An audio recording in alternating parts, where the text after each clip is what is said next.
Matthieu chapitre 11, versets 28 à 30.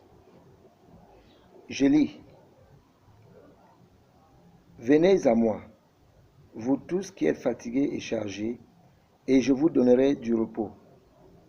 Prenez mon joug sur vous et recevez mes instructions, car je suis doux et humble de cœur, et vous trouverez du repos pour vos âmes, car mon joug est doux et mon fardeau léger.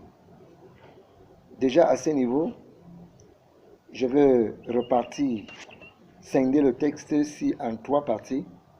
La première partie sera insister sur le verset 28, savoir « Venez à moi, vous tous qui êtes fatigués et chargés, et je vous donnerai du repos. » Ça, c'est le verset 28. En voici donc ce dont j'ai préparé. Le thème que j'ai donné à ce message est celui-ci. Jésus est la solution. Jésus est la solution. Ça, c'est le thème que j'ai donné à ce message. Jésus exhorte les gens à venir à lui, quel que soit ce que l'on traverse, ce que l'on a traversé, ce que l'on va traverser. Alors, s'il nous dit de venir à lui, de ce que nous sommes fatigués de la vie que nous vivons, de la vie que nous menons, de la vie que nous traversons, en vérité, ou bien en réalité, les hommes sont fatigués du péché. C'est parce que Jésus a vu que les hommes sont fatigués du péché. Ils sont fatigués de pratiquer le péché. Et il y a une multitude de péchés. Nous voyons aussi le péché de la haine, de la sorcellerie, des pratiques mystiques, les péchés de manque de pardon, de la jalousie, des calomnies, d'ivrognerie, les péchés d'adultère et de fornication, les péchés de drogue, les péchés de querelle, de vol, de dispute, de viol, les péchés de pratique d'occultisme, les péchés de pratique de la rose-croix, de la franc-maçonnerie, des Rotary Club et toute autre magie, magie noire, magie blanche, magie jaune, tout ce qu'on peut appeler magie. Il dit de venir à lui, nous qui sommes fatigués de l'orgueil, fatigués des pratiques de tout genre, fatigués des avortements provoqués, fatigués des vaines choses de ce monde, quoi qu'on les a déjà et assez, mais sans paix, sans joie, de venir à lui, nous qui sommes fatigués de mener la vie sans Christ, fatigués des oppressions nocturnes, que ce soit de jour comme de nuit, fatigués des oppressions, fatigués des possessions, des couches nocturnes, des nourritures de nuit, etc. De venir à lui, nous qui sommes fatigués de la religion, parce que la religion ne sauve pas, fatigués de la religion, pourtant allant tous les jours dans les assemblées locales pour écouter la parole de Dieu, mais sans changement véritable.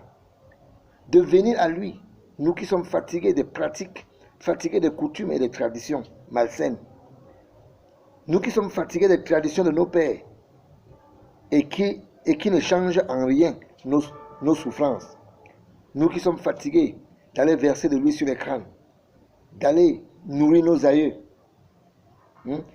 verser de l'huile sur les crânes de nos aïeux, d'aller tuer, égorger les animaux de tout genre sur les hauts lieux, au pied des arbres verts, ou bien sous les montagnes, sous les rivières ou dans les rivières, les fleuves, les lacs, les rochers, etc.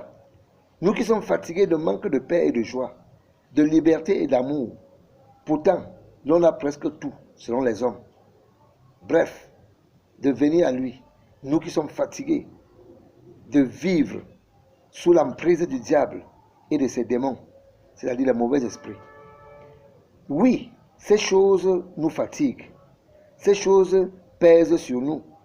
Et Jésus, voyant cela, nous exhorte de venir à lui, afin d'être libéré, afin d'être délivré de tout cela. Car il est l'unique solution, selon qu'il a donné sa vie en rançon à la croix, pour tout cela, et ainsi, pour que nous puissions ainsi avoir du repos. Pour que nous puissions ainsi avoir du repos. Comment donc faire pour aller à lui et avoir du repos sûr? Ça, c'est la question. Comment donc faire pour aller à lui et avoir du repos sûr? En voici les éléments nécessaires, les éléments clés. Ici, il y en a quelques 8 éléments. Premier élément, tu dois écouter la parole de Dieu. Deuxième élément, reconnaître que tu es séparé de Dieu à cause du péché. Donc, ça c'est important. Troisième élément, te repentir, c'est-à-dire regretter et demander pardon à Dieu pour le tort, le mal que tu as fait. Quatrièmement, reconnaître la main tendue de Dieu, le don de Dieu qui est Jésus, le sacrifice à la croix pour tes péchés. Cinquièmement, tu dois le recevoir en tant que le sauveur de ta vie. Le recevoir en tant que le sauveur de ton âme. Bref, en tant que ton sauveur. Sixième point. Sixième clé, tu dois croire en son nom, l'accepter en tant que ton Seigneur, c'est-à-dire ton Maître. Septième point, tu dois te faire baptiser pour le pardon de tes péchés. Tu dois te faire baptiser pour le pardon de tes péchés. Huitième et dernier point, ainsi donc, après avoir rempli toutes les autres choses, c'est-à-dire les septièmes points, les 7 clés, alors lui-même, il te prouve qu'il est avec toi. Et tu recevras le don du Saint-Esprit. Donc, huitième point, recevoir le don du Saint-Esprit.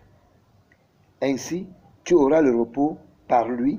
Et toutes ces étapes s'appellent la conversion au nom de Jésus. Toutes ces versions s'appellent la conversion au nom de Jésus. Donc, si tu dis que tu es converti au nom de Jésus, il faut que tu aies rempli toutes ces choses-ci. Sinon, c'est négatif. C'est négatif. Et je vois que tu es en train de m'écouter. Et pendant que tu m'écoutes, je sais que tu ne sauras même pas comment prier. La Bible dit que si tu confesses de ta bouche le Seigneur Jésus, et si tu crois dans ton cœur que Dieu l'a ramené de la mort à la vie, tu seras sauvé. Je veux que tu élèves la voix ensemble avec moi pour confesser Jésus, pour demander d'abord pardon pour tout le mal que tu as commis. Mon Père et mon Dieu, je me reconnais coupable, car je me suis éloigné de toi. Le péché m'a éloigné de toi. Et je te prie de me prendre tel que je suis. Oui, après avoir fait ceci, ce n'est pas tout. Tu dois dire à Jésus de venir dans ton cœur. Tu dois le recevoir, tu dois l'accepter comme ton sauveur personnel pour le salut de ton âme. Seigneur Jésus, je viens maintenant reconnaître que c'est à cause de mes péchés, à cause de tout ce que j'ai commis, que tu es allé à la croix. Que tu es allé à la croix.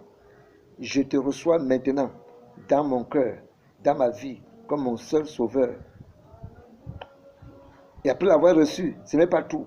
La Bible dit que tu dois croire en lui afin de devenir enfant de Dieu. Selon qu'il est écrit, mais à tous ceux qui l'ont reçu, à ceux qui croient en son nom, elle a donné le pouvoir de devenir enfant de Dieu. Ce qui veut dire qu'on n'est pas enfant de Dieu, on le devient. Maintenant, pour le devenir, tu dois dire, Seigneur Jésus, je t'accepte. Je t'accepte, c'est-à-dire je crois en ton Saint-Nom. Je crois que tu es réellement mort à la croix pour moi. Je crois que mes péchés sont totalement effacés. Je crois que je suis pardonné.